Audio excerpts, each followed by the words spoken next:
नमस्कार, मैं हूं आशुतोष और आप देख रहे हैं सत्यहिंदी.com। सत्यहिंदी.com में खास कार्यक्रम आशुतोष की बात में आपका स्वागत है। मंगलवार की सुबह जब आप सोकर उठे होंगे तो अचानक आपको लगा होगा कि क्या कोई बम फूटने वाला है। थोड़ी देर बाद आपके पास खबर आई होगी कि दरअसल महाराष्ट्र की सरकार गिरने वाली है। खबर यह थी कि महाराष्ट्र में जो उद्धव ठाकरे हैं, उनकी पार्टी के बड़े नेता एकनाथ शिंदे, पहले खबर यह है कि 11 विधायकों के साथ फिलहाल वो सूरत में जाकर बैठ गए हैं। शिवसेना के 11 विधायकों के बाद फिर ये संख्या बढ़ने लगी, बढ़ते बढ़ते 19 हुई और देर शाम तक इस बात का अंदाजा लग गया कि दरअसल उनके साथ कम से कम 21 विधायक हैं। अगर शिंदे और उनको मिला दिया जाए तो 22 विधायकों का यह आंकड़ा होता है। 22 विधायकों के निकलने का मतलब यह है, अगर वाकई ऐसा होता है तो उसके बाद उद्धव ठाकरे की सरकार जो है वो अल्पमत में आ जाएगी, क्योंकि आज की तारीख में उनके पास 169 विधायकों का समर्थन था। विधानसभा के अंदर वैसे तो 288 विधायकों की संख्या है, लेकिन 3 विधायक, 2 फिलहाल जेल में है और एक की मृत्यु होने की वजह से 285 विधायकों की विधानसभा है। और उसका मतलब यह है कि 143 विधायक जिधर होंगे उसका आंकड़ा बहुमत का होगा। अब 169 में 2 जो है वो एनसीपी के विधायक और उसके साथ साथ 22, अगर ये जोड़ लीजिए तो बात बिल्कुल साफ होती है कि अल्पमत में उद्धव ठाकरे की सरकार साफ नजर आ रही है। आखिर ऐसा क्यों हुआ, किस लिए हुआ और किस कारणों से हुआ? क्या वाकई उद्धव ठाकरे जो है वो अपनी सरकार बचा पाएंगे? क्योंकि देर शाम खबर यह आई कि उद्धव ठाकरे के भेजे गए दूत की मदद से एकनाथ शिंदे और उद्धव ठाकरे के बीच में 10 मिनट की टेलीफोन वार्ता हुई है। इस टेलीफोन वार्ता की जो खबर हमारे पास मिलकर आ रही है उसका मतलब बहुत साफ है। एकनाथ शिंदे ने यह शर्त लगाई है कि फिलहाल भारतीय जनता पार्टी के साथ शिवसेना को दोबारा सरकार बनानी चाहिए। क्या ऐसा हो सकता है? क्या उद्धव ठाकरे अपनी सरकार बचाने के लिए बीजेपी के साथ जा सकते हैं? और क्या वो एनसीपी और कांग्रेस को छोड़ने की स्थिति में है? क्या महाविकास आघाड़ी एक बड़ा ग्रैंड अलायंस बनाया था जिसके बारे में संजय राउत अक्सर कहते थे कि 15 साल ये सरकार चलने वाली, उसको हिला नहीं सकता। तो क्या एक बार फिर ऑपरेशन लोटस जो कर्नाटक से शुरू होकर मध्य प्रदेश पहुंचा, राजस्थान में सफल हो गया, लेकिन महाराष्ट्र में जिसकी लगातार नजर बनी हुई थी, क्या वो यहां कामयाब होगा? इन्हीं सब मसलों पर करेंगे बातचीत। इस वक्त हमारे साथ मौजूद है विनोद अग्निहोत्री जी, जो अमर उजाला के कंसल्टिंग एडिटर हैं। हमारे साथ मैक्स महाराष्ट्र के संपादक और सीईओ रविंद्र आम्बेकर मुंबई से हमारे साथ मौजूद हैं। और रवि ने अभी भी जानकारी दी कि दरअसल वो वर्षा जो निवास है उद्धव ठाकरे जी का, वहां उसके घर वहां पे इस वक्त मौजूद है, इसलिए आप देख सकते हो कार में बैठे हुए, अपनी गाड़ी में बैठे हुए। और तुलसीदास भोइटे हमारे साथ मौजूद है। तुलसीदास भोइटे जो महाराष्ट्र के मुंबई के जाने माने पत्रकार हैं, हमारे साथी भी रह चुका। आप लोगों का बहुत बहुत स्वागत है। तो सभी सबसे पहले आपसे ये जो 10 मिनट की वार्तालाप हुई है उद्धव ठाकरे एकनाथ शिंदे के बीच में, उसका क्या लब्बो-लुबाब निकला है? क्या क्राइसिस खत्म होती दिखाई पड़ रही है? क्या क्राइसिस एज इट इज है?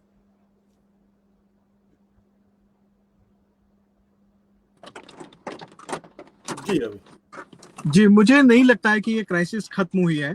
अब क्राइसिस बिल्कुल बनी हुई है और बिल्कुल बैलेंसिंग इसमें है, क्योंकि जो आंकड़ों का दावा किया गया था अभी कुछ वक्त पहले, एक शिवसेना के सांसद, उनसे मेरी बात हुई, वो आए थे बाहर, तो उन्होंने कहा कि 30 के आसपास विधायक है, उससे उद्धव ठाकरे जी का संपर्क हो चुका है। यही आंकड़ा एकनाथ शिंदे भी बता रहे हैं कि आसपास 30-35 के आसपास उनके साथ में है। शिवसेना के साथ में 56 विधायक है।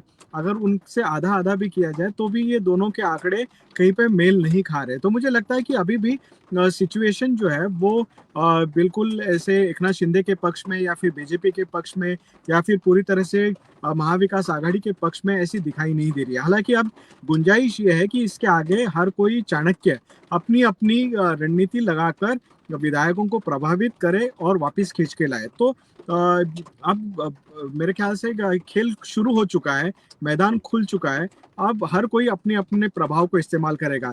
जैसे कि अनिल परब सुबह से ईडी के दफ्तर में गए थे, उनकी इंक्वायरी चल रही थी, शायद उनको उनकी गिरफ्तारी भी हो जाए।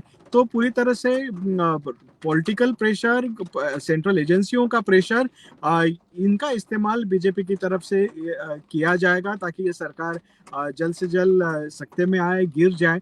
और महाविकास आघाड़ी अपनी बिल्कुल अलग पैंतरों पे है। वो चाहते हैं कि इस पूरे पक्ष को वो विधानसभा के अंदर लेके जाए।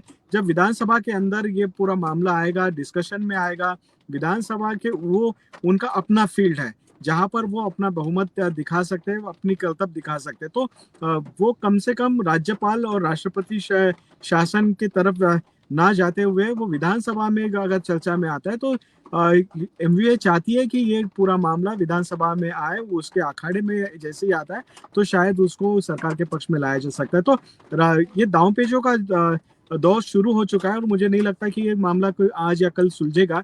ये लंबा खींच सकता है, इसमें और समय लग सकता है।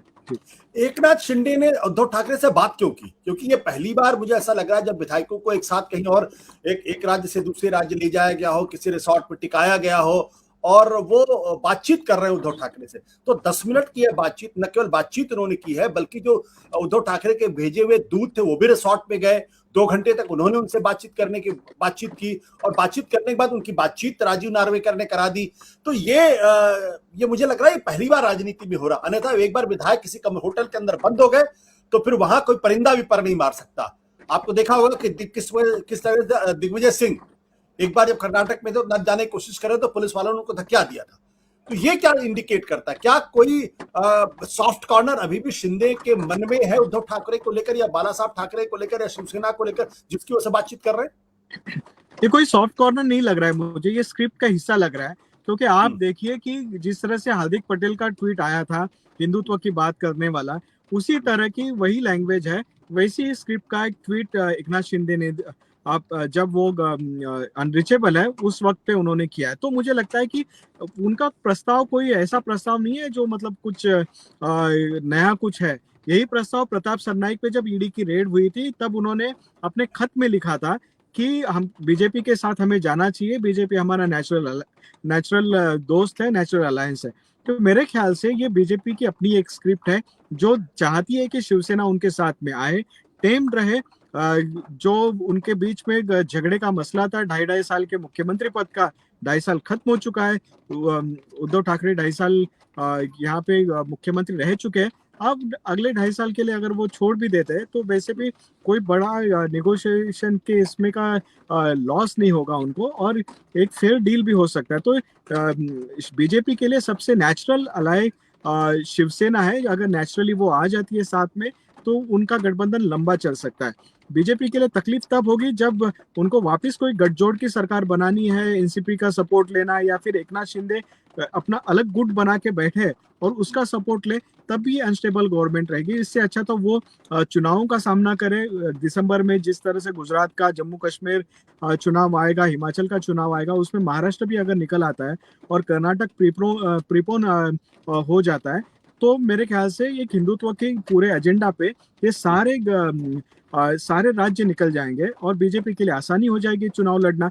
तो बीजेपी अलग से चुनाव लड़ने के पक्ष में है। और अगर शिवसेना बिना किसी झंझट से अगर साथ में आती है तो उनके लिए वो चाहिए।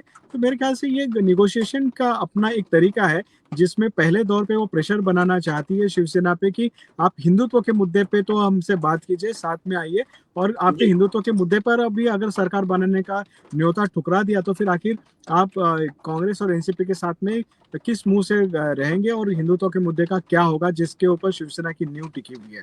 तो मेरे ख्याल से कैश 20 सिचुएशन पैदा करने की कोशिश लग रही है मुझे ये। तुलसीदास, आपको क्या लगता है ये एकनाथ शिंदे का अपना करिश्मा है या भारतीय जनता पार्टी पीछे से खेल रही है? क्योंकि 21 विधायक, 56 में से 21 विधायक अगर एकनाथ शिंदे के साथ निकलकर जा रहे हैं तो या तो एकनाथ शिंदे बहुत ही पावरफुल नेता है, और या फिर यह माना जाता है शिवसेना के अंदर बड़े पैमाने पर उद्धव ठाकरे, उनके कार्यप्रणाली या शिवसेना के अंदर लेकिन नाराजगी है, तभी तो इतनी बड़ी संख्या में विधायक निकलकर उनके साथ जा रहे हैं। देखिए, इसमें तो दो राय नहीं हो सकती कि शिवसेना के जो नेता है उनमें एकनाथ शिंदे की अपना एक वजूद है। उन्होंने और पिछले 2-3 सालों से आशुतोष जी मैं बताना चाहूंगा कि एक रणनीति के तहत पूरे महाराष्ट्र में एक शिवसेना वैद्यकीय कक्ष जो मेडिकल एड के लिए बनाया गया, लेकिन उसको पूरी तरह से अपनी छत्र छाया में लिया। साथ ही में उनका बेटा जो सांसद है डॉक्टर श्रीकांत शिंदे, उनके नाम पे फाउंडेशन बनाया हुआ है और हर चुनाव क्षेत्र के स्तर पर उन्होंने नियुक्तियां करके अपना एक पूरा नेटवर्क खड़ा किया है महाराष्ट्र में। और साथ ही में उन्होंने दूसरा जो कदम उठाया हुआ है शिवसेना के बारे में, यहाँ पे एक प्रचलित बात ऐसी है कि शिवसेना यानी लेना बैंक है, देना बैंक नहीं है। शिवसेना के नेता देना नहीं जानते, लेकिन एकनाथ शिंदे ने पिछले कुछ वर्षों में अपनी प्रतिमा ऐसी बनाई है कि चुनाव हो या कुछ किसी की कोई और जरूरत हो, उन लोगों को उस चुनाव फंड में भी बहुत ज्यादा पैमाने पे 2019 में तो उन्होंने उद्धव ठाकरे के कहने पर अपने व्यक्तिगत स्तर पे भी बहुत बड़ी भूमिका अदा की थी। उसका फायदा कहीं ना कहीं उनको विधायकों से जुड़ने में हुआ है। यही वजह है कि शिवसेना विधायकों की संख्या पहले तो माना जा रहा था कि 10 से आगे बढ़ेंगे नहीं, लेकिन वो ज्यादा आगे बढ़ गए। हालांकि ऐसा भी नहीं है कि एकनाथ शिंदे ने सभी को कुछ अच्छी बातें करके या अपने प्रभाव का इस्तेमाल करके लेके गए। अभी एक जो नई खबर सामने आ रही है, उस्मानाबाद एक जिला है महाराष्ट्र का, वहां से कैलाश पाटिल नाम के शिवसेना विधायक है। उन्होंने कहा है कि कल रात को उनको बताया गया कि चलिए मैं आप सभी को पार्टी दे रहा हूं, चुनाव तो खत्म है, चलिए अब चलते हैं। और वहां पे लेके जाके जब उनको पता चला कि अरे हमने तो मुंबई छोड़े, ठाणे छोड़ा, पालघर में पहुंचे, कहां जा रहे हैं, तो एक जगह पर उन्होंने उनको चकमा देके वो भाग निकले। और उनका कहना ऐसा है पर उस एमएलए कि वो फिर उद्धव ठाकरे के पास जाके उन्होंने कहानी बता दी उनको। तो इस तरह के भी कुछ विधायक है। आशुतोष जी, इसमें एक बड़ा मुद्दा ऐसा है कि जो विधायक एकनाथ शिंदे के साथ गए हुए उनमें से या उनके संपर्क में अब है लेकिन सूरत में, गुजरात में नहीं है, उन लोगों को यह बताया गया था कि हम हिंदुत्व के मुद्दे पर भाजपा के साथ शिवसेना का गठबंधन करके सरकार बनाएंगे। अगर अब दूसरी जो बातें हो रही है कि भाजपा में शामिल होना या फिर कुछ अलग गुट बनाकर शिवसेना से फूटकर अलग कुछ समीकरण नया लाना, तो उस मामले में ये इन विधायकों का उस तरह की मानसिकता नहीं है, क्योंकि इन विधायकों में से कई लोग ऐसे हैं जो 4-4, 5-5 बार भी चुन के आए हैं शिवसेना के निशानी पर।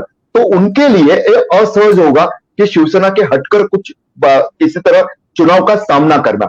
तीसरी कि अभी रविंद्र जी जैसे बता रहे थे कि भाजपा अगर चुनाव नहीं चाहती है, सॉरी माफ कीजिए, भाजपा अगर चुनाव चाहती है तो मुझे नहीं लगता कि महाराष्ट्र का कुछ चुनिंदा विधायकों को छोड़कर कोई भी विधायक किसी भी तरीके का, चाहे वो उपचुनाव हो इस्तीफे के बाद, जैसा भाजपा ऑपरेशन लोटस के नाम पे करते हैं ये कि आप इस्तीफा दीजिए और भाजपा की तरफ से लड़िए तो आपको चुनाव हम लोग जिता के लाएंगे, वो के किसी भी समीकरण के पक्ष में उपचुनाव या पूरी तरह से सदन को बर्खास्त करके मध्यावधि चुनाव हो, एक विधायक चुनिंदा छोड़कर मुझे नहीं लगता, इवन भाजपा के नहीं चाहेंगे कि इस तरह का चुनाव का सामना करना पड़े। तो इस स्थिति में एकनाथ शिंदे के पास जो विधायकों की संख्या है, भले ही कुछ मीडिया रिपोर्ट्स का हवाला देकर उसको 38 तक बताया जा रहा है, जो कि ये फिगर वही फिगर है आशुतोष जी जो एंटी डिफेक्शन दल बदल विरोधी कानून के से बचने के लिए आवश्यक है, उनको जो 2/3 चाहिए नए प्रावधानों के बाद।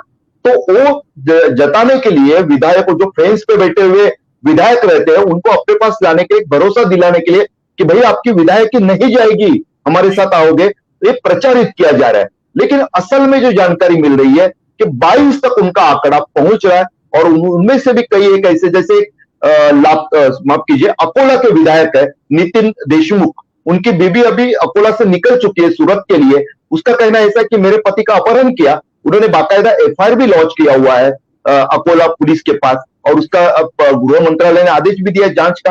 तो वो अभी जाके अस्पताल में भर्ती हो गए नितिन देशमुख सूरत के, उनकी काफी तनाव बढ़ गया की वजह बताते हुए।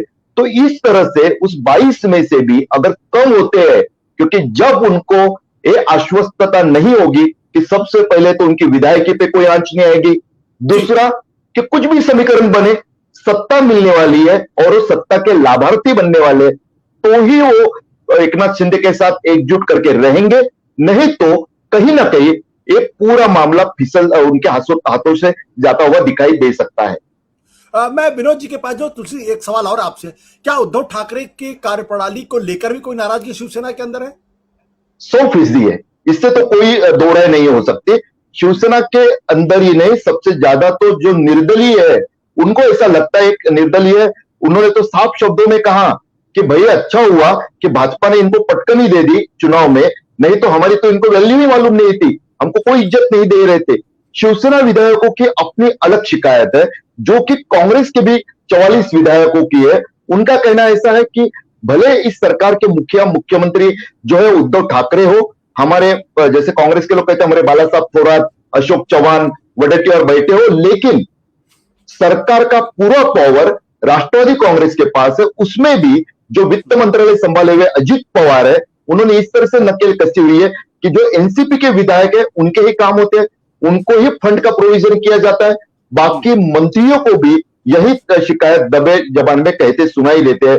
तो मुख्यमंत्री के बारे में भी कि वो सुनते नहीं बात, हमें समय नहीं देते, क्योंकि देखिए उद्धव ठाकरे ने कभी इस तरह के पोस्ट पे काम नहीं किया हुआ है, उन्होंने कभी किसी इस तरह के चुनाव का सामना नहीं किया हुआ है जहां पे विधायकों के ईगो को भी हैंडल करना काफी आवश्यक होता है। तो आशुतोष जी, नाराजगी है, इस बात से इनकार नहीं किया जा सकता। विनोद जी, क्या आपको लगता है कि ऑपरेशन लोटस कामयाब हो जाएगा महाराष्ट्र के अंदर? और क्या वाकई इस पूरे घटनाक्रम के पीछे भारतीय जनता पार्टी ही है? क्यों ना माना जाए कि शिवसेना के अंदर फूट पड़ी है, पार्टी में डिवाइड हो रही है? देखिए आशुतोष जी, हम लोग दोपहर में भी इस पर बात कर चुके हैं, सत्येंद्र पर ही एक डिबेट में आप भी थे। फूट तो, नाराजगी, असंतोष, ये सब दलों में होता है नेतृत्व को लेके, कोई नई बात नहीं है। लेकिन जब तक बाहर से उसको हवा न मिले, जब तक सामने कोई अच्छा ऑफर न भी दिखाई पड़े, जब तक कोई दबाव ना हो, तब तक वो फूट और असंतोष आप अंदर ही अंदर घुमड़ता रहता है और बगावत नहीं होती है। बगावत तभी होती है जब कहीं से उसको हवा मिले, कहीं से समर्थन मिले, कहीं से ताकत मिले, दबाव पड़े और प्रलोभन मिले। हम लोग भी अपने प्रोफेशन में भले अपने ऑर्गेनाइजेशन में कितना नाराज रहे हो, जब तक दूसरा ऑफर बढ़िया नहीं होता है तब तक नौकरी नहीं छोड़ते हैं, नौकरी छोड़ने की बात नहीं करते हैं। भले अपने बॉस से नाराज हो, कुछ भी करें, रोज आलोचना करें, तो ये तो जाहिर है एकनाथ शिंदे और उद्धव ठाकरे के बीच में कुछ भी रहा हो, लेकिन जो अचानक ये विस्फोट हुआ है या जो अचानक ये धमाका हुआ है, तो कहीं ना कहीं इसको हवा तो है बाहर से। अब बाहर से किसको हवा होगी? लाभार्थी कौन है? कांग्रेस तो लाभार्थी है नहीं इसमें, कांग्रेस तो लूजर हो जाएगी, एनसीपी लूजर हो जाएगी अगर सरकार जाती है। आम आदमी पार्टी में लाभार्थी नहीं है, लाभार्थी तो बीजेपी होगी ना। तो जब बेनिफिशियरी बीजेपी होगी तो सीधे सीधे बेनिफिशियरी एंगल से अगर देखें तो बीजेपी है, तो बीजेपी ही हो सकती है। तो ऐसे में अगर हवा है तो वहीं से होगी। और जाहिर अब ये हवा मुंबई के नेताओं की तरफ से है या दिल्ली के नेताओं की तरफ से है, ये विषय जांच का हो सकता है। लेकिन इतना जरूर है कि देवेंद्र फडणवीस जो पूर्व मुख्यमंत्री है, वो पहले दिन से जब से सरकार बनी है, और एक बार वो 4-5 दिन के लिए मुख्यमंत्री भी बन गए थे, 3 दिन के लिए, और उसके बाद फिर उनको गद्दी छोड़नी पड़ी, तब से वो परेशान है कि सरकार उनकी चली गई, उनको मुख्यमंत्री बनने के लिए वो बेचैन है। तो जाहिर है कोई मौका नहीं छोड़ना चाह रहे थे। और एकनाथ शिंदे उनके संपर्क में भी है लगातार, हम सबको मालूम है, अपने दोनों ही मित्र जो है मुंबई के, ये लोग इस बात को जानते हैं। तो हवा अगर मिली है तो इसमें उनकी एक बड़ी भूमिका रही होगी। और जाहिर है वो जो है फडणवीस जी बिना केंद्रीय नेतृत्व के इशारे के या उसके ऐसा कोई कदम उठाएंगे, इसमें भी संदेह है। लेकिन जहां तक हमने कहा कि ऑपरेशन लोटस सफल होगा कि राजस्थान की तरह फेल होगा, ये एक बड़ा प्रश्न है। क्या कर्नाटक की तरह सफल होगा या राजस्थान की तरह विफल होगा? क्योंकि नंबर गेम जो है, देखिए ऑपरेशन तो कर्नाटक स्टाइल हो रहा है, लेकिन नंबर राजस्थान स्टाइल है। तो ये एक बड़ा है नंबर गेम। कर्नाटक में बहुत कम फासला था, मध्य प्रदेश में बहुत कम फासला था, लेकिन राजस्थान में फासला बड़ा था और यहां भी फासला बड़ा है। इसलिए सबसे बड़ी जो दिन में भी हम लोग बात कर रहे थे, जब तक एकनाथ शिंदे के पास 25 से ज्यादा विधायक नहीं हो जाते, कम से कम 25-30 विधायक, तब तक ये ऑपरेशन सफल होने की उम्मीद नहीं है। और जैसा कि अभी तुलसीदास जी कह रहे थे कि कुछ विधायक ये समझ के पार्टी में कहीं ले आया जा रहा है, चले गए, और अब वो तड़पड़ा रहे निकलने के लिए, जिसमें एक अस्पताल भर्ती हो गए, एक चकमा देके निकल गए, कुछ और ऐसे होंगे। तो अगर ये संख्या 19-20 जो भी है उससे घट के 15 या 12 पे आ जाती है, तो फिर मुश्किल हो जाएगा ऑपरेशन लोटस सफल होना। और अगर ये संख्या बढ़ती है तो फिर सफलता की संभावनाएं बढ़ जाएंगी। अब ये उद्धव ठाकरे के, शरद पवार के, कांग्रेस को तो मैं इसमें शामिल नहीं करता कि अपने विधायकों को संभाल ले तो उसकी बड़ी उपलब्धि होगी। वो उसके लिए कमलनाथ जी को भेजा गया है। अब कमलनाथ जी गए जो खुद अपनी सरकार नहीं बचा पाए मध्य प्रदेश में, वो महाराष्ट्र की सरकार बचाने गए। ये भी बहुत दिलचस्प है कि कैसे बचाएंगे, वो अपना तो ध्यान कर नहीं पाए वो महाराष्ट्र में। लेकिन चलिए, बड़े नेता है, शायद विधायकों को संभाल ले। असली रणकौशल उद्धव ठाकरे और शरद पवार का है, इसमें देखना पड़ेगा कि वो कैसे इसको हैंडल करते हैं।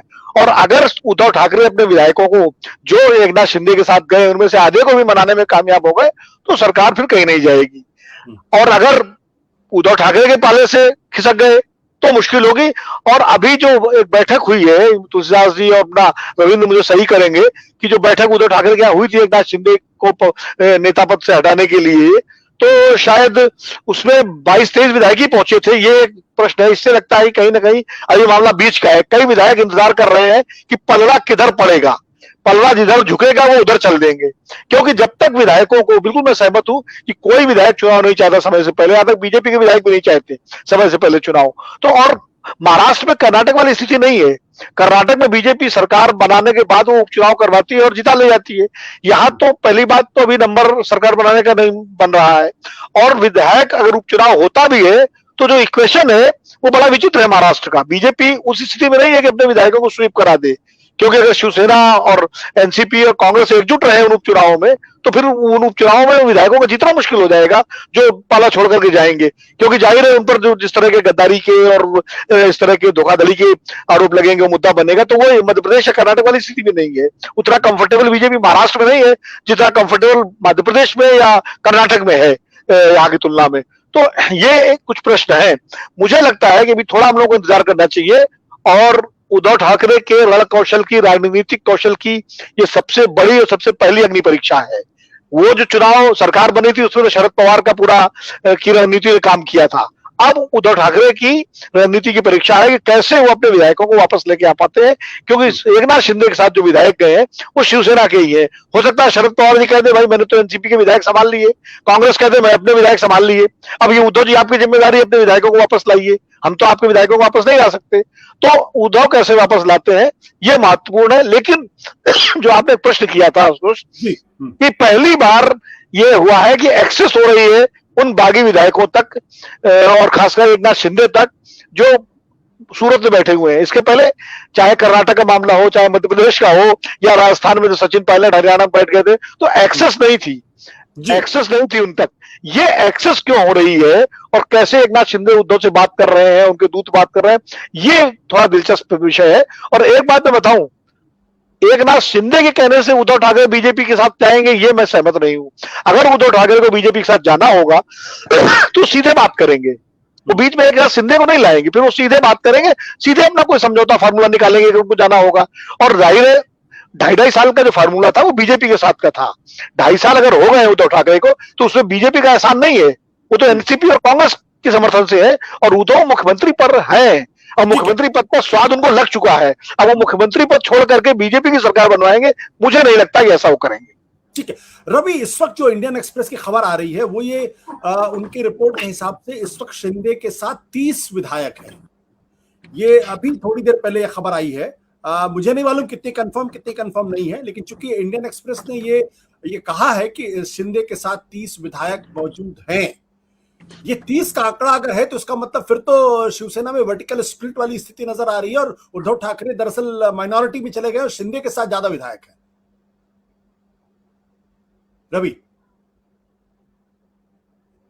रवि आपको आवाज आ रही मेरी?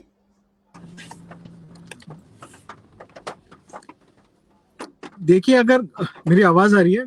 हाँ साफ आ रही, बोलिए। हाँ, अगर 30 बेसिकली शिवसेना ने भी दावा किया है कि उनके साथ में 30 विधायकों का संपर्क हो चुका है, तो मेरे ख्याल से ये दावा दोनों भी तरफ से किया जा रहा है।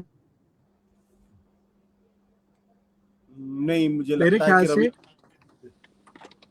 जी रवि बोलिए। हाँ, तो मुझे लगता है कि ये आंकड़ा दोनों भी तरफ से अपनी अपनी तरीके से अभी नहीं। रवि आपको दोबारा से अगर आप लॉक करेंगे तो आपकी आवाज साफ आ जाएगा। अभी आपकी आवाज दे। तुलसी आप इसका जवाब देना चाहेंगे?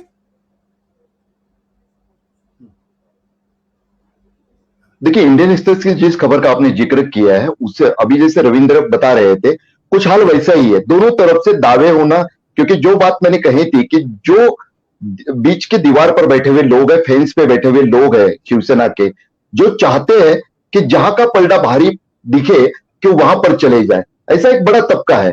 लेकिन साथ ही में अभी जैसे एक विधायक की मैंने बात की थी जो उस्मानाबाद के है, अकोला के दूसरे विधायक की बात की थी जो अभी सूरत में है, उसी के वैसे कोल्हापुर के एक विधायक के भाई का बयान है जो डॉक्टर प्रोफेसर अर्जुन उनका नाम है आबिटकर, एक आबिटकर नाम के शिवसेना के विधायक है कोल्हापुर के। उनका कहना ऐसा है कि भले ही मेरे भाई का फोन भी कुछ अन्य शिवसेना विधायकों की तरह अनरीचेबल आ रहा है, लेकिन उन्होंने मुझे मैसेज कन्वे किया हुआ है कि वो शिवसेना के साथ ही रहेंगे, क्योंकि उनके चुनाव क्षेत्र के लिए उनको जो फंड का आवंटन चाहिए था वो मुख्यमंत्री की तरफ से मिलता रहा है, तो उनको नहीं लगता है कि वो शिवसेना छोड़ के जाएंगे। और उन्होंने कहा है कि मैं आश्वस्त करना चाहूंगा। तो इस तरह के भी जो शिवसेना की तरफ से विधायकों को संपर्क करके अपने खेमे में लाने के या अपने खेमे में कायम रखने की कवायद चालू है, उसमें भी सफलता मिलते दिखाई देती है। लेकिन आशुतोष जी, एक बड़ी बात उसमें यही है कि जैसे अमित शाह का इस पूरे परिदृश्य में शामिल होना, इस समीकरण जुटाने में लग जाना, अगर भाजपा अपनी तरफ से कुछ कदम उठाते हैं, क्योंकि जहां तक जो मेरी जानकारी है कि भाजपा नहीं चाहती कि 23 नवंबर 2019 के तड़के सुबह जो हुआ था, एक 80 घंटे की सरकार का उस समय शपथ ग्रहण हुआ था तड़के सुबह, जिसमें राष्ट्रवादी कांग्रेस के नेता जो अभी भी डीसीएम है सूबे के, वही उस समय डीसीएम बने थे, लेकिन फडणवीस के साथ बने थे, भाजपा के साथ। लेकिन 80 घंटे में उस सरकार का टाइटा फिस्ट हुआ था।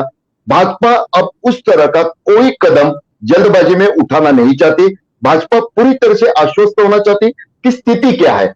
अगर उतने फिगर नहीं जमते तो भाजपा हो सकता है कुछ अलग तरह का भी सोचे। लेकिन इसमें और एक संदेह मुझे लगता है जो अभी राजनीतिक गलियारों में भी चर्चा में है कि क्या एक तरह से, क्योंकि देखिए एक बात जो आपने भी कही, विनोद जी भी नहीं कही, कि पहली बार हो रहा है कि कोई बगावती तेवर अपना के पार्टी से रूट कर किसी और राज्य में, जहां पे जो जिस पार्टी के फायदे के लिए वो करते हैं, उनका सत्ता है, वहां पे जाके बैठे हैं और वहां से वो अपने पार्टी आलाकमान से बात करते हैं।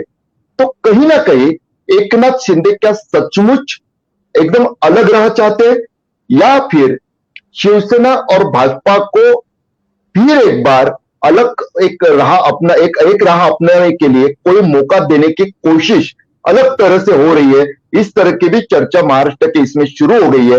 कुछ उस तरह की राजनीति तो इसके पीछे नहीं है कि उद्धव ठाकरे के लिए भी एक तरह से सम्मानजनक रहा होगी कि देखिए, मैं तो हटना नहीं चाहता था, लेकिन बाला साहब ठाकरे की शिवसेना को एकजुट रखने के लिए मैं अपने इससे हट रहा हूं और मेरे पार्टी को आगे बढ़ा रहा हूं। इस तरह का भी हो सकता है, क्योंकि शिवसेना के विधायकों की ज्यादातर शिकायत जो आ रही है, शिवसेना के नेताओं की जो शिकायत है, वो सत्ता में शामिल राष्ट्रवादी कांग्रेस को लेकर है, जिसे ज्यादा पावरफुल बताया जाता है। आशुतोष जी, रवि, आपको क्या लगता है, क्या उद्धव ठाकरे शिवसेना को बचाने के लिए कुछ बड़ा कदम उठा सकते हैं? खुद मुख्यमंत्री के पद को छोड़ के किसी और को मुख्यमंत्री बनाने के बारे में बात कर सकते हैं, या वाकई में वो बीजेपी के साथ जा सकते हैं ताकि शिवसेना बची रहे? देखिए, जो एक्सेस की बात थी, मुझे लगता है कि स्टॉकहोम सिंड्रोम के जैसा है। एक हिंदुत्व के मुद्दे पे शिवसेना के लिए मेरे ख्याल से एक्सेस और या राह बनाने की कोशिश भी हो सकती है कि अगर बातचीत का कोई दौर खुलता है तो हिंदुत्व के मुद्दे पे खुल सकता है। दूसरी बात कि शिवसेना बीजेपी के साथ में क्यों जाएगी, क्योंकि मेरे ख्याल से अगर ऐसा कोई ऑप्शन बनता है कि शिवसेना को बीजेपी के साथ में जाना पड़ सकता है, तो वो इसलिए हो सकता है कि अनिल परब, चूंकि अब उनकी गिरफ्तारी होने की संभावना है, कुछ बैठे हुए थे, और मेरे ख्याल से अब पूरा ईडी का शिकंजा या फिर सेंट्रल एजेंसियों का शिकंजा जो है वो ठाकरे परिवार के घर तक पहुंच चुका है। तो ऐसे में ठाकरे परिवार पर लगातार दबाव है कि अब इस पूरे मामले को किसी एक ऐसे लॉजिकल एंड पे लाया जा सके जहां पर उनको खुद को भी शील्ड मिले, क्योंकि अब सेंट्रल एजेंसी, कोर्ट, इन कहीं पर भी किसी को भी में अगर बीजेपी के साथ में शिवसेना का गठबंधन की कोई गुंजाइश होती है तो इसी वजह से हो सकती है। दूसरा मुद्दा है कि ईगो का मुद्दा है कि मुख्यमंत्री पद की लड़ाई थी, मुख्यमंत्री पद के ऊपर से ही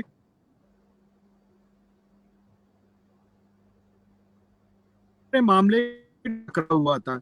तो 50% का ये जो मामला था ये ईगो का टकराव था।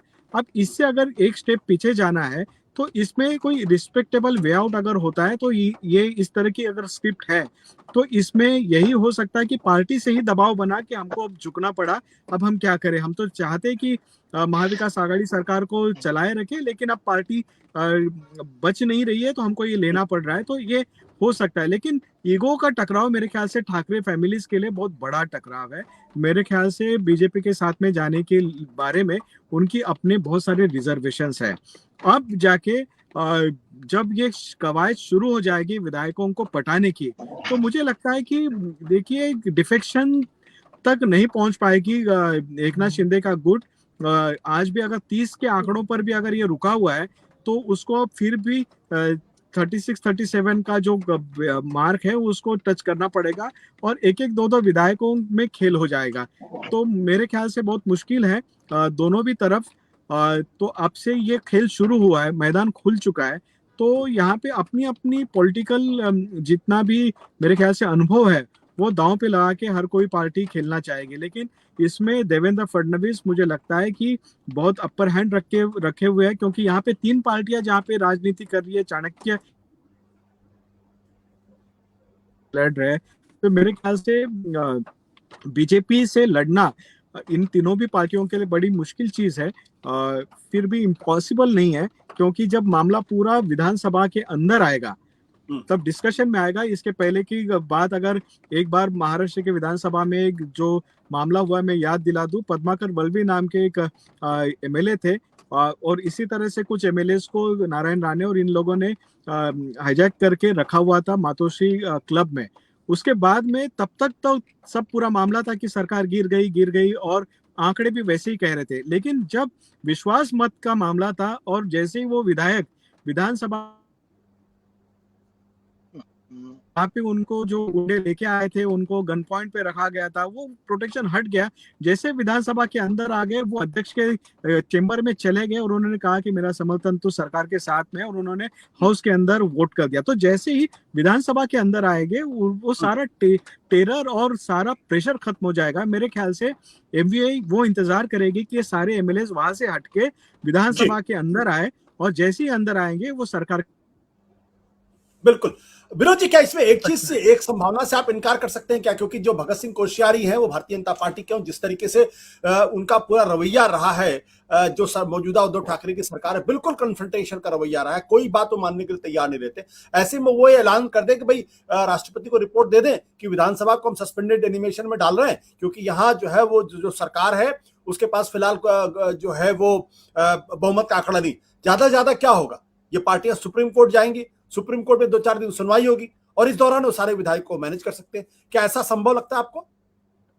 देखिए, मौजूदा निजाम में कुछ भी संभव है, करने के लिए, होने के लिए कुछ भी हो सकता है, लेकिन जो व्यवस्था है, खास करके एसआर मुंबई केस में जो सुप्रीम कोर्ट का फैसला था उसके बाद, कि राज्यपाल नहीं तय कर सकते कि सदन में बहुमत है कि नहीं, ये सदन को तय करना होगा। राज्यपाल ये कर सकते हैं कि मुख्यमंत्री से कहें कि आप सदन बुला करके अपना बहुमत साबित करिए। तो सदन तो बुलाना पड़ेगा राज्यपाल को, वो बिना सदन बुलाए अपनी रिपोर्ट नहीं दे सकते कि सदन सरकार ने बहुमत खो दिया है। सुप्रीम कोर्ट का फैसला मुंबई केस में यही है, और अभी तक तो सारे मामलों में फैसला होता आया है, मतलब इसके पर अमल। लेकिन मैंने कहा कि कुछ भी हो सकता है, इस समय तो तमाम सारी नजीरें ऐसी हैं कि कुछ पता नहीं कब क्या हो जाए। अब तो पिछले कर्नाटक वाले मामले में तो यहाँ तक हो गया कि व्हिप ही नहीं लागू हुआ, जो विधायक थे जो उन पर अदालत ने कह दिया कि व्हिप लागू नहीं हो सकता, जबकि व्हिप एक संविधान संसद के द्वारा बनाया हुआ कानून के तहत है। जो जनपद प्रतिनिधित्व कानून दल बदल का है उसके अंदर व्हिप का प्रावधान है, लेकिन उस समय तो सुप्रीम कोर्ट ने कह दिया कि इन पर व्हिप नहीं लागू होता। अब किस आधार पर कह दिया, भाई सुप्रीम कोर्ट जाने या लीगल लोग जाने, मैं तो उतना कानूनी विशेषज्ञ नहीं हूं, लेकिन इतना जरूर है जितनी मेरा अपना पत्रकारिता का अनुभव है 37-38 सालों का, तो उसमें तो एसआर मुंबई केस के बाद हर बार राज्यपाल को ये कहना पड़ा है सरकारों को कि भाई आप सदन बुला के बहुमत का फैसला कीजिए। चाहे उत्तर प्रदेश में कल्याण सिंह की सरकार का मसला हो, मुलायम सिंह का हो, जितनी सरकारें हुई आप देख लिए ऐसा रहा है। एक मामले में जरूर, लेकिन वो मुंबई केस से पहले का मसला था, जब मुलायम सिंह की सरकार को बर्खास्त किया था इन्होंने, मोतीलाल वोरा ने, लेकिन तब मुंबई केस का फैसला नहीं आया था, उसके बाद आया है। तो उसके बाद से जितनी सरकारें गई हैं, आई हैं या बची हैं, वो सदन के भीतर ही उनका फैसला हुआ है। तो राज्यपाल भगत सिंह कोश्यारी ये कर सकते हैं कि उद्धव ठाकरे को बुला के कहें कि चूंकि जिस तरह के अभी शुरू होगा ना कि वो बीजेपी के लोग मांग करेंगे, राज्यपाल के पास जाएंगे, डेलीगेशन जाएगा कि सरकार बहुमत हो चुकी है, ये बर्खास्त किया जाए या बहुमत साबित करें, तो उसके आधार पर राज्यपाल ये कह सकते हैं। तो मुझे नहीं लगता कि सीधे सीधे सस्पेंडेड एनिमेशन में ये बर्खास्तगी करने का फैसला राज्यपाल कर सकते हैं बिना सदन को बुलाए। बिल्कुल। रवि, आप कुछ बीच में जोड़ना चाहते थे, प्लीज। कि राज्यपाल के पास में एक हथियार है विधानसभा के अध्यक्ष के चुनाव का। जब भी सदन में ये पूरा मामला आएगा, जहाँ पे बहुमत सिद्ध करने के लिए पार्टी आएंगी, राज्यपाल कहेंगे कि आपका एक पुराना मामला मेरे पास प्रलंबित है, वो विधानसभा की है, तो ये सरकार टेक्निकली वहां पे डिफीट हो जाएगी। तो विधानसभा अध्यक्ष के चुनाव का एक मामला जो बहुत लंबा पेंडिंग है, वो अभी भी एक हथियार है राज्यपाल के हाथ में। मेरे ख्याल से उसके अलावा राज्यपाल के पास में और कोई कानूनी ऐसी रवि, आपकी आवाज बीच बीच में कट रही है, आपकी आवाज ना बीच बीच में टूट रही है कहीं कभी। तुलसीदास, ये स्पीकर का मामला क्या, जरा इसको समझाएंगे? वहां पे स्पीकर क्यों नहीं अभी तक कि उसका चुनाव? नहीं, स्पीकर तो हाँ, ये थोड़ा मैं भी समझना चाहूंगा। तुलसीदास जी, रवि जी का मुझे लगता है संपर्क हो गया है। रवि जी, आप नहीं, उनकी आवाज बात करना चाहेंगे? जी हाँ, देखिए आशुतोष जी, बात ऐसी है कि पिछले नाना पटोले जो कांग्रेस के प्रदेशाध्यक्ष बने हैं, वो विधानसभा के अध्यक्ष थे, लेकिन उनके इस्तीफे के बाद से जगह खाली पड़ी है। और महाविकास आघाड़ी ने, क्योंकि देखिए वो चुनाव जो होगा एक तरह से वो सत्ता का समीकरण तय करने वाला भी होगा, क्योंकि वहां पे तो गोपनीय तरीके से वोटिंग होगा, तो उसमें कहीं तुलसी, मेरा सवाल ये है कि ये स्पीकर का पद इतने समय तक क्यों खाली क्यों रहा? ये वही वजह बता रहा हूं कि महाविकास आघाड़ी नहीं चाहती, वो चाहती है कि कहीं से भी उन्होंने कोशिश की कि उस चुनाव को ओपन वोटिंग के तौर पे लेने की। वो मामला फिर गया राज्यपाल महोदय के पास और उसको काफी अड़चने पैदा हो रही है। महाविकास आघाड़ी जिस तरह से चाहती है उस तरीके से वो ओपन वोटिंग की या ध्वनि मत से वो चुनाव नहीं हो रहा, हाथ ऊपर करके नहीं होने दिया चाहती भाजपा, इसलिए वो मामला फंसा हुआ है।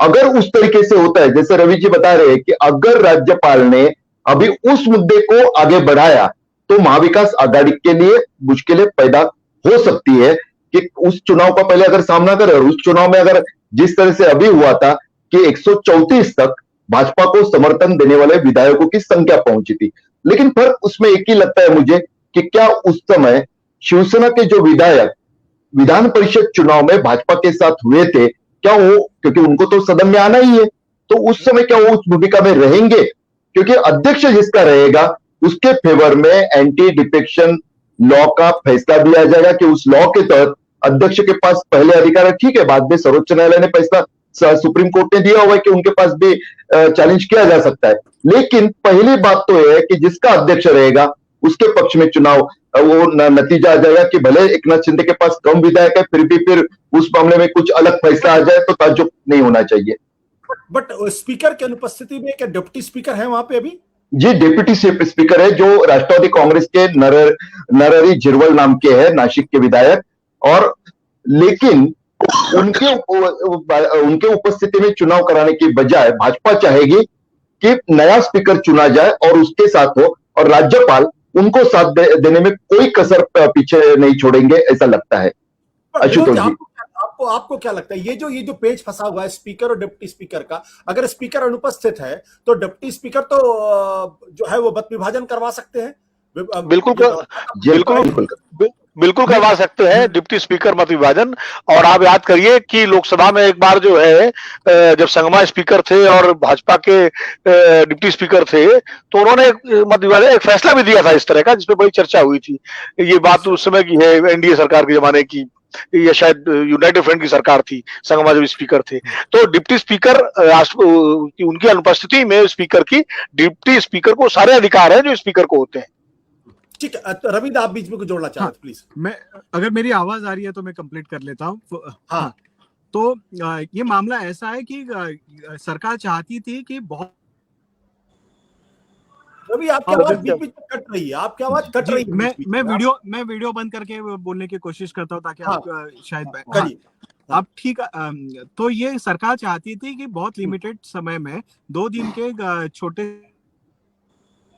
अभी भी कट रही है। नहीं, रवि आपकी आवाज नहीं आ पा रही, सॉरी सॉरी सॉरी सॉरी।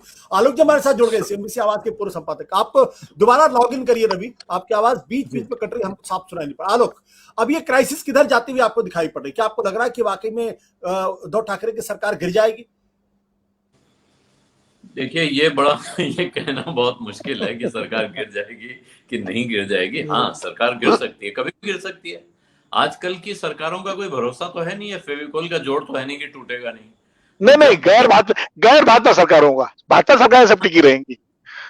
नहीं, देखिए विनोद जी, ये अभी मौसम बदलने में कोई वक्त नहीं लगता है। जिस दिन मौसम बदल गया उस दिन जब बदलेगा तो अभी तो इस मौसम की बात हो रही है, जो मौसम है वहां अभी सरकार का फेविकोल लगा हुआ उनके पीछे की केंद्र सरकार ने फेविकोल लगा रखा है।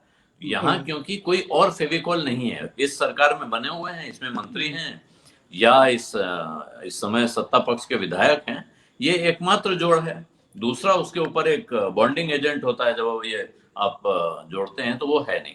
इसलिए गिरने की आशंका तो बहुत है, लेकिन जिस तरह से उद्धव ठाकरे एकनाथ शिंदे से बात कर रहे हैं, उनके लोग जाके बात कर रहे हैं, तो इसमें दोबारा ये बाजी पलट जाए तो बहुत आश्चर्य नहीं होना चाहिए आशुतोष।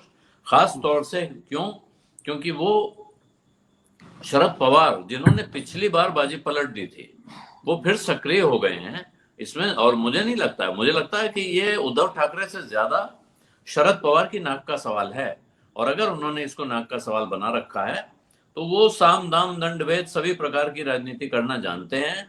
और जो दुख किसी को है, अगर कोई आदमी बिना कुछ किए, बिना कोई कुर्सी दिए, बिना कोई पद दिए दुख दूर कर सकता है, तो वो दुख हरण की क्षमता इस समय जितनी शरद पवार में है उतनी किसी और के पास नहीं है। खास तौर पे मैं विधायकों के संदर्भ में कह रहा हूं कि विधायक को खुश करने के लिए उनके पास पर्याप्त क्षमता मौजूद है, इसलिए वो इस किस्से को पलटने में सक्षम है। सामने से क्या अमित शाह उतनी ही शिद्दत से इस सरकार को गिराने में लगे हैं?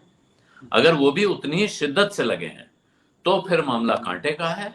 लेकिन अगर अमित शाह औपचारिकता कर रहे हैं और शरद पवार गंभीरता से लगे हैं तो हो सकता है कि उद्धव ठाकरे एक बार फिर संजीवनी पा जाए।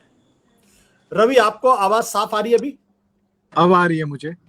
तो ये जो आलोक जी ने जो नया पेच डाल दिया है इसमें, क्योंकि बहुत सारे लोग ये कह रहे हैं कि अमित शाह कभी नहीं चाहेंगे कि जो फडणवीस है वो महाराष्ट्र की गद्दी वो संभाले। मेरे ख्याल से इनमें एक लीडरशिप क्राइसिस बिल्कुल है जो बीजेपी के अंदर। देवेंद्र फडणवीस जिस तरह से रणनीति बनाकर चले थे, उन्होंने कुछ पेजेस बनाए थे देवेंद्र फॉर पीएम करके, बाद में पार्टी में थोड़ा सा उसको लेके बहुत गुस्सा हो गया और उन्होंने अपनी कैंपेन रद्द करनी पड़ी और सारे पेजेस चलाया था। उसी के बाद से ये पूरा मामला सामने आता है हमेशा कि अमित शाह पसंद नहीं करते हैं देवेंद्र फडणवीस को। यहाँ से मुख्यमंत्री पद से गए, फिर भी उनको सेंट्रल मिनिस्ट्री के बारे में भी कहा जा रहा था कि उनको शायद एब्जॉर्ब किया जा सकता है सेंट्रल मिनिस्ट्री में, लेकिन ऐसा नहीं हुआ। तो ये एक थियरी है जो हमेशा फ्लोट होती है कि अमित शाह बिल्कुल नहीं चाहते हैं देवेंद्र फडणवीस या तो वापस लौटे इस तरह से कुछ 19-20 करके, और या फिर सेंट्रल मिनिस्ट्री में आए। वो जैसे है बने रहे और अपने दम पे वो महाराष्ट्र की सरकार लाए, क्योंकि उन्होंने जितने भी फैसले लिए हैं वो पार्टी ने इसके पहले ऑनर किए है। चाहे वो विनोद तावड़े को दरकिनार करने का फैसला हो, पंकजा मुंडे को दरकिनार करने का फैसला हो, या फिर नितिन गडकरी गुट को कम तवज्जो देने का मामला हो, तो तमाम फैसले जो उन्होंने लिए हैं पार्टी ने अब तक ऑनर किए।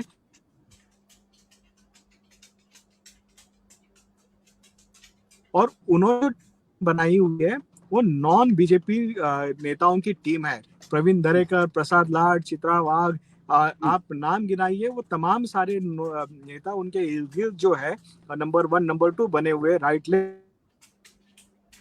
रवि, आपकी आवाज फिर बीच में कट रही है, हमें आपको रोकना पड़ेगा। तुलसीदास, आखिरी सवाल, ये क्या शरद पवार अभी भी पलट सकते हैं या बहुत ही ओवर एस्टिमेटेड पॉलिटिशियन माने जाते हैं शरद पवार? देखिए, मुझे ऐसा लगता है कि अभी तक शरद पवार जी ने किसी भी तरह से इस सरकार को बचाने के लिए अगर हम मानते हैं कि संकट में है तो उसी तरह की कोई कवायद शुरू की है ऐसा लगता नहीं है। वो पूरी तरह से, यानी जैसे अजित पवार है, आज डीसीएम है, वो भी राष्ट्रवादी कांग्रेस के सक्षम नेता है, यहां तक कि उन्होंने राज्यसभा और विधान परिषद चुनाव में ये दिखाने की कोशिश की कि मुख्यमंत्री, क्योंकि लगातार पिछले 6 महीने से करते आए हैं कि मुख्यमंत्री तो है लेकिन असली पावर सेंटर तो मैं हूं, उनको उस बात से कोई हिचकिचाहट नहीं है, वो दिखाते रहते। लेकिन उन्होंने भी सरकार पर जब संकट का बादल घिरा है, पूरा मीडिया उसके पीछे पड़ा है, राजनीतिक गलियारों में चर्चा चल रही है, विधायकों के फुटने की खबर आ रही है, कांग्रेस को भी लक्ष्य बनाया ऐसी खबर आ रही है, लेकिन उन्होंने किसी भी तरह से कोई मूवमेंट किया हुआ दिखाई नहीं दिया। शरद पवार जी ने भी आज दिल्ली में जो कहा, उन्होंने कहा कि मुख्यमंत्री पद तो शिवसेना का अंदरूनी मामला, वो देख लेंगे अगर उनको कुछ बदलाव भी करना है तो। यानी किसी भी तरह से इस समय तक कम से कम उस तरह की कोई मूवमेंट नहीं दिखाई दे रही है। इसमें देखिए आशुतोष जी, आखिरकार राष्ट्रवादी कांग्रेस हर तरफ से फायदे में रहने वाली है। अगर मान लेते कि एकनाथ शिंदे कुछ कम ही विधायकों को लेकर अलग हो जाते हैं और अगर फिर भी सत्ता बनी रहती है तो भी शरद पवार उद्धव ठाकरे के पास ही कमान रखेंगे। उन्होंने पिछली बार भी जब कांग्रेस और राष्ट्रवादी का गठबंधन था तब राष्ट्रवादी कांग्रेस के पास ज्यादा सीटें होते हुए भी किया था, क्योंकि वो नहीं चाहते कि उनकी बेटी सुप्रिया के बजाय अजित पवार को सीएम बनाया जाए, वो नहीं चाहेंगे कभी। जो दिखा है उससे मैं बता रहा हूं, ये अनुभव है पिछला कि राष्ट्रवादी कांग्रेस नंबर 1 पार्टी थी लेकिन उन्होंने कांग्रेस को मुख्यमंत्री पद सौंप दिया था उस समय, अभी भी वो ऐसा करेंगे। उसके बदले में उद्धव ठाकरे के पास मुख्यमंत्री पद तो रहेगा लेकिन शरद पवार के रिमोट की रेंज कुछ ज्यादा ही बड़ी रहेगी, जो कि शिवसेना को और भी ज्यादा आकरेगा। अब दूसरी बात करते हैं कि अगर मान लेते हैं कि भाजपा का आला कमान, क्योंकि देखिए अभी जो खबर आ रही है कि गुवाहाटी उन विधायकों को भेजा जा रहा है आसाम में, दूसरे भाजपा शासित राज्य में, इसका मतलब बड़ा गेम प्लान कुछ तो दिख रहा है, इस बात से अभी इनकार नहीं किया जा सकता। अगर उस स्थिति में विपक्ष में जाने की नौबत आती है तो शिवसेना के विधायक 54 जो कि नंबर 1 है महाविकास आघाड़ी में, और नंबर 2 पे हो जाएगी, तुरंत विपक्ष के नेता के तौर पे राष्ट्रवादी कांग्रेस दावा ठोकोगी। और अगर शिवसेना भाजपा के साथ जाती है तो भी एंटी बीजेपी जो एक बड़ा यहां पे सेगमेंट है उसमें राष्ट्रवादी कांग्रेस सबसे ज्यादा फायदे में रहेगी। 2024 तक वो एकमुश्त उस पर कब्जा जमाए बैठेगी कि कांग्रेस में यहां पे नेतृत्व का एक विकराल अभाव है, जिसका फायदा उठाते हुए एंटी बीजेपी इसमें भी राष्ट्रवादी कांग्रेस ही सबसे ज्यादा फायदे में रहेगी। यही वजह है कि तीनों स्थितियों की बात कर रहा हूं कि शिवसेना भाजपा एक हो जाए, शिवसेना में फूट होके भी शिवसेना महाविकास आघाड़ी का सरकार रहे, या फिर महाविकास आघाड़ी विपक्ष में चली जाए। राष्ट्रवादी कांग्रेस हर तरफ से फायदे में दिखाई दे रही है। यही वजह हो सकती है कि शरद पवार अब तक जिस भूमिका की बात की जाती है महाचाणक्य वाली, उसमें आए हुए दिखाई नहीं देते, या फिर हर एक चाणक्य को भी आखिरकार पूरे गठबंधन के बजाय सबसे पहले अपनी फिक्र, अपने दल की फिक्र तो होती ही है। आशुतोष जी, चलिए, बहुत दिलचस्प है इस वक्त महाराष्ट्र का खेल, और महाराष्ट्र में अभी तक फिलहाल संकट के जो बादल हैं उद्धव ठाकरे की सरकार के ऊपर बने हुए हैं, दावे प्रतिदावे किए जा रहे हैं। एकनाथ शिंदे जो सूरत में है, उनके लोगों का कहना है कि उनके पास 30 शिवसेना के विधायक हैं। हालांकि जो जानकारी आ रही है उसके हिसाब से करीब 20 से 21 विधायक उनके पास होने की उम्मीद की जा रही है। ऐसे में अगर एकनाथ शिंदे के पास 37 विधायक नहीं होते तो जाहिर सी बात है वो शिवसेना को तोड़ नहीं सकते, एंटी डिफेक्शन लॉ उनके ऊपर लागू होगा। लेकिन विधानसभा के अंदर फिलहाल स्पीकर का पद रिक्त पड़ा हुआ है, ये अपने आप में एक नया पेच है। और एनसीपी और कांग्रेस का पूरे संकट के समय में बिल्कुल शांत बने रहना और यह कहना कि इंटरनल मामला है, जैसा कि शरद पवार ने कहा है, तो बहुत सारे पेच इस पूरे मामले में है। और यह भी है कि क्या देवेंद्र फडणवीस को मुख्यमंत्री बनाने के लिए भारतीय जनता पार्टी के बड़े नेता अमित शाह क्या उतनी ताकत लगाएंगे, ये भी अपने आप में एक बड़ा सवाल है। फिलहाल इस खबर पर लगातार हमारी नजर बनी हुई है। हमारे सत्य हिंदी पर आप इस कार्यक्रम को और सुबह भी आप देख पाएंगे जब इस पर लाइव डिस्कशन डिबेट होगा। बहुत बहुत शुक्रिया, धन्यवाद, नमस्कार।